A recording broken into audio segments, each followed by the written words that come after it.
আগের দিনের ভিডিওতে তো দেখিয়েছিলাম যে দিদির আইবুড়ো ভাতে কী কী খেয়েছি। আজকের বিয়ের দিনেরটা দেখাবো। তো আইবুড়ো ভাত খেয়ে এসে বিকেলবেলা আমি মেহেন্দি পরে নিয়েছিলাম ঘরে, আর ওখানে যাইনি।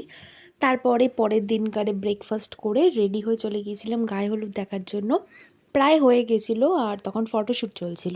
তারপর আমরা চলে গিয়েছিলাম ভিলাতে লাঞ্চ করার জন্য। তো দিয়ে দিয়েছিল গরম গরম ভাত, ডাল, তার সাথে ঝুরঝুরে আলু ভাজা, আর একটা সব রকম সবজি দিয়ে চচ্চড়ি। আর ইলিশ মাছের মাথা দিয়ে হয়েছিল চচ্চড়িটা, না জাস্ট অসাধারণ খেতে হয়েছিল।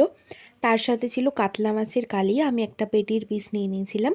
তারপরে লাস্টে ছিল চাটনি পাঁপড়, মিষ্টি মিষ্টি আমি আর খাইনি, চাটনি পাঁপড় দিয়ে খেয়েছিলাম।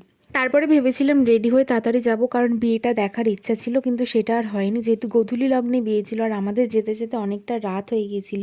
নিজে রেডি হয়ে সবাইকে রেডি করে যেতে যেতে তো বিয়ে তো আর দেখতে পারিনি, তখন বিয়ে পুরো শেষ হয়ে গিয়েছিলো। আমরা পৌঁছেছিলাম 9:30টার সময়। তো তারপরে গিয়ে সবাই থাকলে যা হয়, প্রচুর ফটো তোলা, আনন্দ। আর এখানে জুতো ফেরত দেওয়া হচ্ছে চুরি করার পর। এখানে আমি বাড়ি এসে মেনু কার্ডটা দেখালাম, কারণ কোনো খাবার আমি আর ভিডিও করতে পারিনি, কারণ বুফে সিস্টেম ছিল, অনেক ভিড় ছিল। তো এখানে আমি কিছু খাবার দাবার খেয়ে বাড়ি চলে এলাম। কেমন লাগলো? টাটা।